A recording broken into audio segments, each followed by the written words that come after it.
काखेत वळकटी घेऊन संभाजी महादेवाच्या देवळात झोपाय आला. तशी देवळातली सगळी पोरं हसायला लागली. हसण्यासारखा विषयच होता. संभाजीचं काल परवाच लग्न झालं होतं आणि बायको नांदायला येऊन 4 दिवस सुद्धा झाले नव्हते. एरवी झोपायला येणं निराळं आणि बायको नांदायला घरी आल्यावर वळकटी घेऊन देवळात येणं निराळं. तो आता काही खुल्ला गडी नव्हता. दोन्हीचे 4 हात झाले होते. पायात बेडी पडली होती आणि गळ्यात लोडणा आला होता. रात्रीचं घर सोडून त्यानं देवळात झोपायला यावं म्हणजे आश्चर्य करण्यासारखीच गोष्ट झाली होती.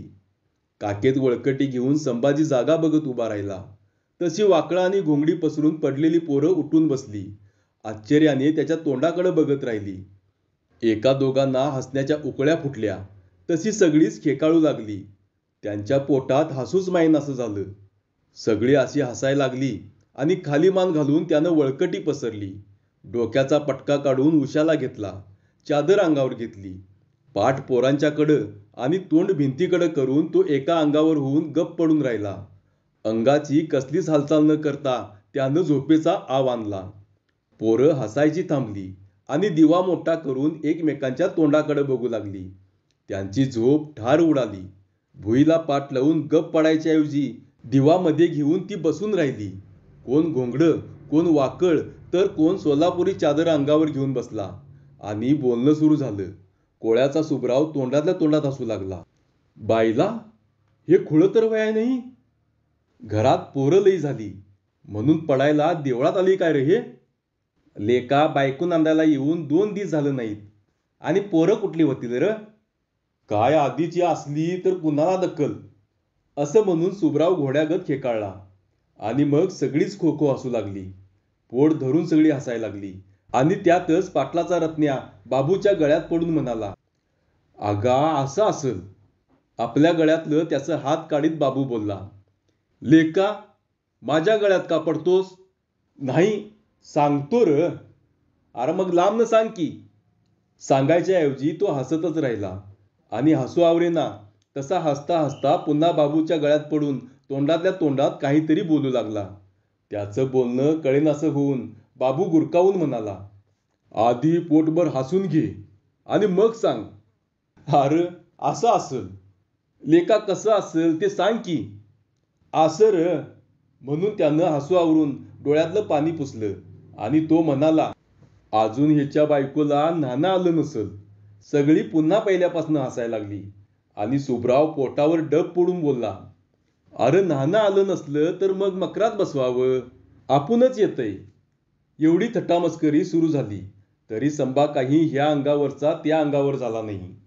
मुस्कट मारून तो गप्प पडून राहिला. तसे सगळेच विचारात पडले. विचार करणं भागच होतं. संभाजी त्यांच्या दोस्तापैकी होता. थोडा वेळ थट्टामस्करी झाली आणि मग गंभीर चेहरा करून पाटलाचा रत्न्या बोलला, अरे ह्याला काय झालंय विचारूया तरी. त्याला काय होतंय? मग का असं गप येऊन पडले? पोटात दुखत असल. कुणाच्या? काय लेका विचारणं, दुसऱ्या कुणाच्या? असं म्हणून तो पुढं झाला आणि अंगावरची चादर ओढून म्हणाला, संभ्या हिथं का र? तो काही बोलेना. तसा त्याचा जिगरी दोस्त बाबू उठला आणि त्याच्या मानगुटीला हात घालून त्याला अज्जात उठवून बसत म्हणाला, रुसलास होय र? खाली मानेनं तो बोलला, कुणावर रुसतोय? मग हिथं का आलास निजायला? तर मग कुठं जाऊ? अरे कुठं जाऊ म्हणून विचारायला काय लेका घर नाही का तुला? हाय की. मग इकडं का आलास गोसाव्यागत? तो काहीच बोलेना झाला. तसा सुभराव म्हणाला, बायको पटवून घेत नाही होय र? तिचा बा पटवून घेईल. अरे मग चांगला बा आहे की तिचा.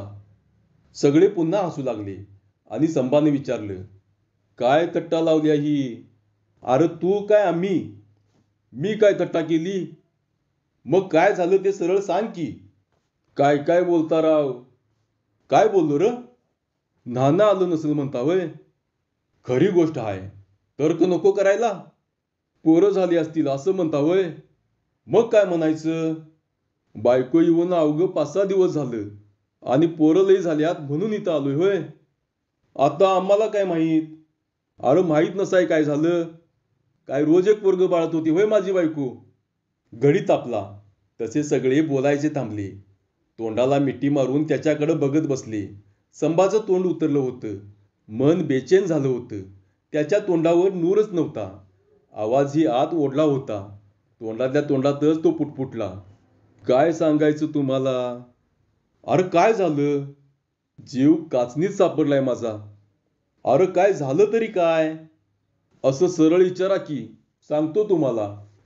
सगळे सहानुभूती दाखवून ऐकू लागले आणि तो मन मोकळं करून सांगू लागला.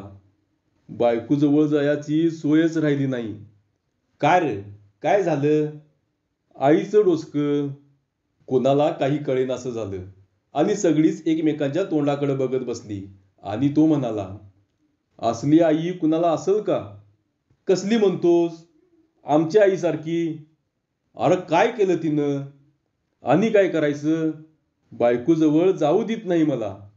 मोठा कठीण प्रश्न होता. हे गारानं ऐकून सगळ्यांना आश्चर्य वाटलं.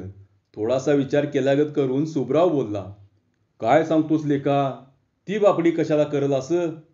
ती बापडी? नाहीतर काय? असं करायचं असतं तर तिनं लगीन केलं असतं का तुझं? मग आता तुम्हाला काय सांगायचं? असं म्हणून तो गप्प बसला.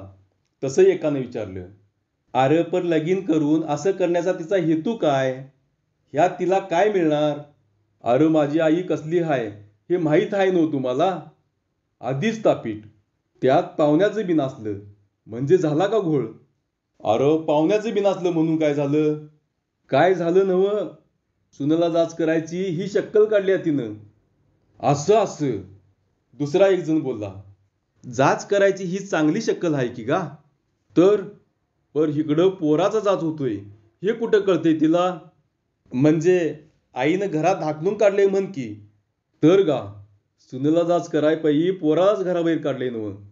मग तिचं म्हणणं तरी काय हाय? आता काय सांगायचं ते? पाहुणांना घासत दारात आला पाहिजे म्हणती. ही सगळी कहाणी सांगून तो आपल्या दोस्तांच्या तोंडाकडे बघत म्हणाला, आता कसं करायचं सांगा? ह्यातनं मार्ग काय? मग पाहुणं काय म्हणतात र? ते काय म्हणणार गा? पोरगी पदरात टाकून ते पळालं की. त्यांचं काम झालं. काम कसं झालं? पुढची काळजी नको घ्यायला? आमच्या पोरीलाच काय दाल्ला पाहिजे हाय असं नाही. आमच्या पोरीला जसा दाल्ला पाहिजे तशी तुमच्या पोराला बी बायको पाहिजेच आहे की. तुम्ही सरळ नांदिवलं नाही तर काय आमच्याच तेवढं पोराचं नुकसान होणार नाही. दुतर्फा नुकसान होणार आहे. होईना मग. आत्ता र तिची म्हण. म्हणजे पाहुणं बी हट्टीच आहेत म्हण की. तर गा, दोन्ही पार्ट्या सारख्याला वारक्या आहेत आणि मधी सापडलो आम्ही दोघं. एकंदर सारं सांगत सुभराव बोलला, म्हणजे तळ्यातल्या बेडकागत गोष्ट झाली आहे ही. खेळ होतोय एकाचा आणि जीव जातोय दुसऱ्याचा. हांगासी. तशातलीच पाळी आली या. मग काय मार्ग सुचवायचा गा तुला? ज्याचा त्यानंच ह्यातनं मार्ग काढाय पाहिजे. अखेर 2-4 दिवस देवळात झोपून संभाजीनंच एक मार्ग काढला. रात्रीचं जेवणखाण झालं आणि झोपायला देवळात जाण्याच्या ऐवजी तो घरातच बसून राहिला. घरात अंथरुणं पडली तरी तो हालेना. तशी आई म्हणाली, का र, जात नाहीस का देवळात? नकारार्थी मान हलवून तो गप्प बसला. तसं आईने विचारलं, का र, का जात नाहीस? चेहरा वाईट करून तो बोलला, लोक नावं ठेवत्यात ती मला. नावं ठेवत्यात? का म्हणून? का म्हणून काय? लगीन झालं असतापैकी देवळात झोपाई गेल्यावर काय पाहिजे ते बोलायचंच की लोक. असं व्हय. असं म्हणून तिनं थोडा विचार केला आणि ती बोलली, चल बघू कोण काय म्हणतंय ते दाखीव. तोंडावर कशाला म्हणतात कोण? माघारी बोलत्यात व्हय. तर असली गोष्ट कोण तोंडावर बोलल का? बरं मग झोप घरात. असं म्हणून ती उठली आणि पुढचं दार बंद करून आली. आता कुठं झोपायचं हा प्रश्न आला होता. तो आळमटळम करू लागला. विचार कसला करतोस? झोप की तिकडं लांब. आम्ही दोघी झोपतो इकडं. झालं. आईनं एकदम निकाल लावून टाकला. लेकीला पुढ्यात घेऊन झोपावं तशी ती सुनेला जवळ घेऊन झोपली. आपला एक हात सुनेच्या अंगावर टाकून झोपी गेली. सून पलीकडं, आई मध्ये आणि पोरगं लांब एका बाजूला अशी झोपण्याची व्यवस्था झाली. सगळे झोपी गेले आणि संभाजी अंधारात डोळे उघडून पडून राहिला. काही केल्या झोप काही येईना. तो ह्या अंगावरचा त्या अंगावर आणि त्या अंगावरचा ह्या अंगावर होऊ लागला. वळवळ सुरू झाली आणि मध्येच आईनं विचारलं, का र? झोप की गप. का हलायला लागला सारखा? काहीतरी चावाय लागलंय ग. काय चावतंय? काय पिसू आहे काय ढिकून काय कळना झालंय. एकदा पांघरून झाड आणि गप्प पड देवाचं नाव घेत, म्हणजे आपणच झोप लागती. आईच्या समजुती खातर त्यानं उगाचच एकदा पांघरून झटकलं आणि गप मान टाकून तो पडून राहिला. आता पिस्सू सोडून गांधील माशीनं जरी नांगी मारली तरी हालचाल करायची नाही असं ठरवून तो स्वस्थ पडला. घटका, 2 घटके, 3 घटके, 4 घटके झाले तरी त्यानं अजिबात हालचाल केली नाही. का ह्या अंगावरचं त्या अंगावर होऊन कुशी बदलली नाही. बराच वेळ गेला आणि आईनं विचारलं, डोळा लागला काय नाही र? लागलाय की, तो भान विसरून बोलला. आणि आई म्हणाली, डोळा लागलाय आणि जबाब कसा देतोस मग? आता काय बोलावं ही त्याला पंचायत पडली आणि काही बोलण्याऐवजी त्यानं आपली जीभ आपल्याच दातानं कच्चून चावली आणि तोंडावर पांघरून घेऊन तो गप्प पडून राहिला. खुळ्यागत आपण का बोललो हे त्याला कळेनासं झालं. न बोलता आपण गप्प पडून राहिलो असतो तर किती बरं झालं असतं. असा विचार मनात येऊन इतका वेळ गप्प पडून राहण्याची केलेली तपश्चर्या सगळी फुकट गेली याचं त्याला राहून राहून वाईट वाटत होतं. पण होऊन ती गोष्ट झाली होती. आता विचार करून ती चूक काही सुधारणार नव्हती. आता पुन्हा अशी चूक करायची नाही असा मनाशी ताळा घालून तो पडून राहिला. मन सारखं सावध ठेवलं. मध्यानरात्र होऊन गेली. झोप तर ठार उडाली होती. धड कसली हालचाल करता येईना आणि झोप ही लागेना अशी चमत्कारिक स्थिती होऊन गेली. त्याचा दोन्हीकडून कोंडमारा झाला होता आणि दुःखावर लागणी द्यावी तशी बायको चक्क घोरत होती. मध्यानरात्र उलटून गेली. हळूच त्यानं आपल्या तोंडावरचं पांघरून काढलं. बेतानं कुशी बदलली. डोळे उघडून थोडा वेळ तो बघत पडला. बायको घोरत होती आणि आई स्वस्थ पोटात पाय घेऊन पडली होती. अजिबात कसली हालचाल नव्हती. त्यानं धीर केला आणि श्वास रोखून तो उठून बसला. कसलाही आवाज न करता बेतानं पुढं सरकला. आईला ओलांडून पलीकडे गेला. पुरातनं पोहून पलीकडे जावं तसं त्याला वाटलं. तसं वाटणं साहजिकच होतं, कारण दमल्यासारखा श्वासही लागला होता. धाप कमी व्हावी या हेतूनं तो गप्प बसून राहिला. पण धाप काही कमी होईना झाली. ती जास्तच वाढू लागली. श्वास जोरानं सुरू झाला. त्याचा आवाज होऊ लागला. तशी विचार करण्याची वेळ आली आणि मार्ग सापडला. नाकानं श्वास घेऊन तो तोंडानं सोडू लागला. आता हलवून बायकोला जागं करावं म्हणून हळूच त्यानं हात पुढे केला आणि एकाएकी आई अंथरुणावर उठून बसली. काय रे चाललंय? काय नाही, मी हाय. दुसरा कोण घरात शिरला नाही हे माहीत आहे मला.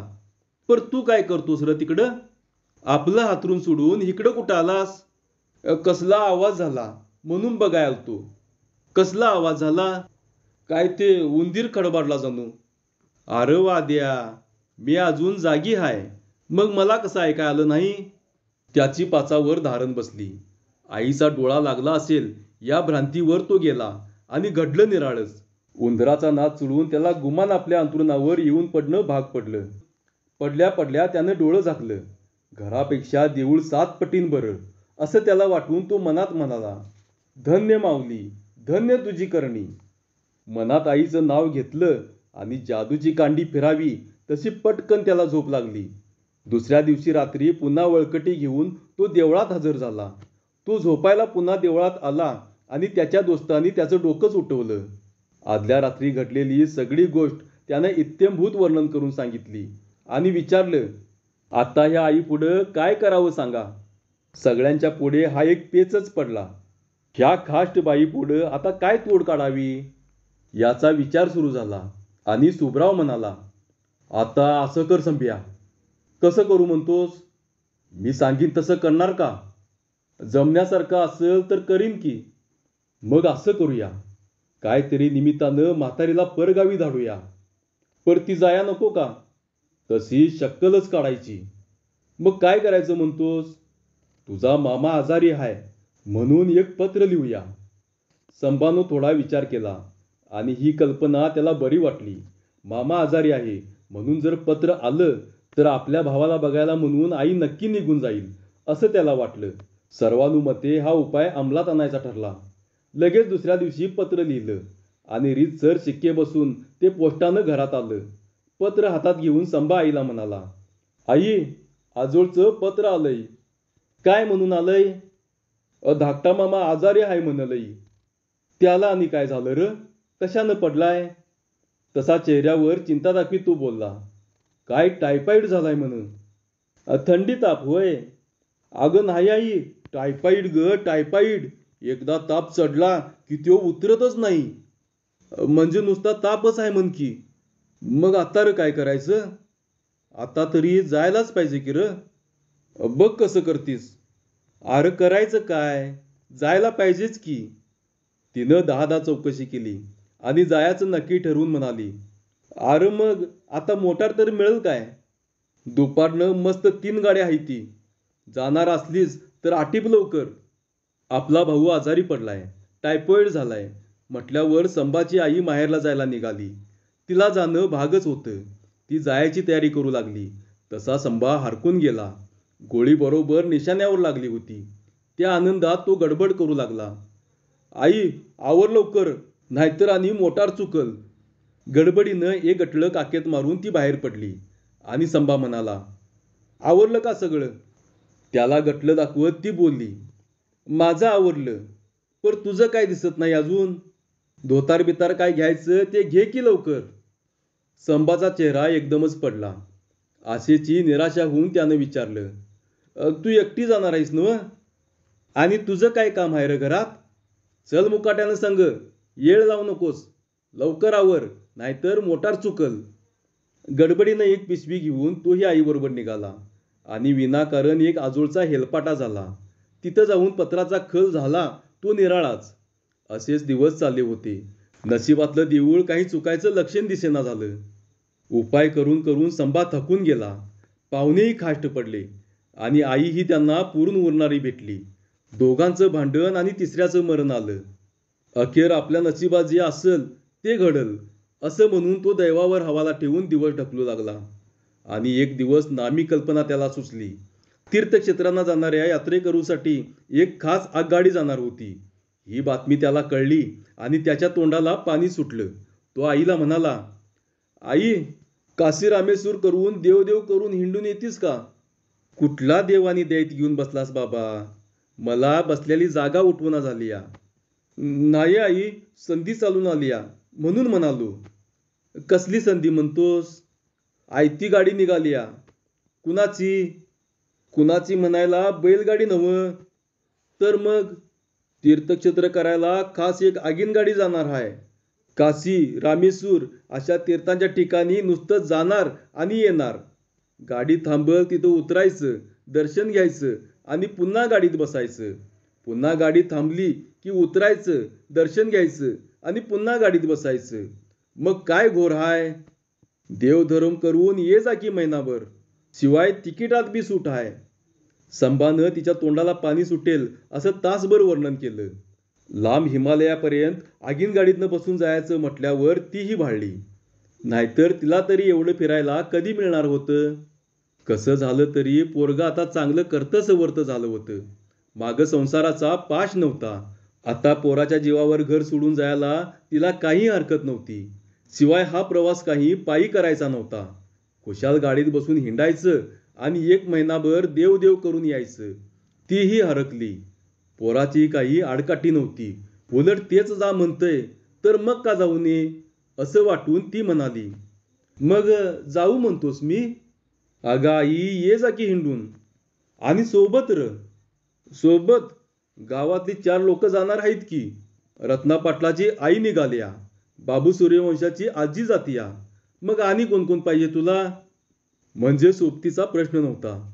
आत्ता कसलाच प्रश्न नव्हता. संभानं रोज आईच्या मनात भरवायचं काम सुरू केलं. जाणारे लोकही आग्रह करू लागले. काय करावं, कसं करावं असं म्हणत म्हणत मुदत भरत आली. तिकीट काढायचा शेवटचा दिवस येऊन ठेपला आणि संभानं निकराचं विचारलं, मग आई, तिकीट काढायचं का कसं? गेले 15 दिवस यात्रा घरात घुमून घुमून अखेर त्याची आई म्हणाली, होय संभा, तू संग आलास तर किती खर्च होईल र? आई, तेवढा पैसा नाही आपल्याजवळ. अरे नाही तर राहू दे, दे सोडून नाद. भर दुपारी दिवस मावळावा तसं त्याला वाटलं. केलेलं सारं व्यर्थ होऊन गेलं. 15 दिवस घरात पुराण लावलं, पण त्याचा काडीचाही उपयोग झाला नाही. सारं पालत्या घड्यावर पाणी पडलं. कसानुसा चेहरा करून तो म्हणाला, मग तू जाईत नाहीस तर?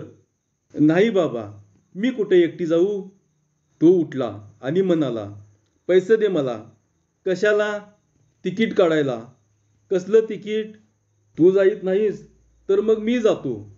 अरे एवढ्यातच देवधर्म करायला काय म्हातारा झालास का?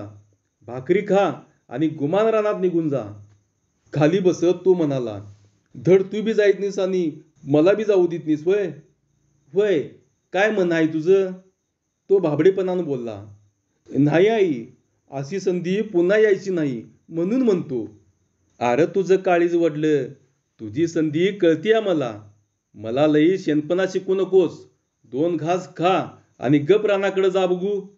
काशी रामेश्वर आणि बद्रीनारायणांनी सुद्धा तिच्या पुढं हात टेकले. मग आणि क्लुप्त्या लढवायच्या तरी कोणाच्या? पोराची डाळ काही सिजेना झाली. मग संभा ही काही कमी नव्हता.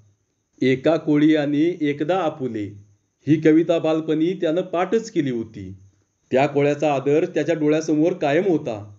प्रयत्न करायला तो खंबीर माणूस होता. अशा अपयशाने तो डगमगून जाणारा गडी नव्हता. उलट अनुभवानं तो शाना होत गेला. आणि अवघ्या 2 महिन्यात त्याच्या बायकोला ओकारी सुरू झाली. काही बाई खाऊ वाटू लागलं. जाऊ नये त्यावर मन जाऊ लागलं. होऊ नये ती गोष्ट झाली होती. ती काही दडवून ठेवण्यासारखी आता राहिली नव्हती. एक दिवस अन्नावर बसल्या बसल्या सून उठली आणि तोंडात लवंग धरून पडून राहिली. संभा घाबरा होऊन हलगूमुलगू करू लागला. तशी त्याची आई रागाने म्हणाली, संभ्या, एवढा चोरावर मोर कवा झालास र? त्यावर त्याने भाबडेपणाने विचारले, काय झालं आई? वर आणि मलाच विचारतोस होय र? कवा पत्त्या नाही ते माझ्या हातावर तोर दिलास की र? आई काय केलं तरी काय मी? लाजमुड्या आणि विचारतोस काय त्यात? वर आणि साळसूदपणाचा आव आणून वळकटी घेऊन देवळा जातोस वय? आजपासनं पड घरातच. असं म्हणून ती उठली आणि आपल्या पोराची तिला एकाएकी मायाच आली. त्याच्या तोंडावरनं हात फिरवून ती म्हणाली, सूदमूद आपल्या बापाच्या वळणावर गेलास बघ. तुझ्यात आणि त्यांच्यात कायच फरक नाही. ते बी असंच होतं बाबा. धन्यवाद.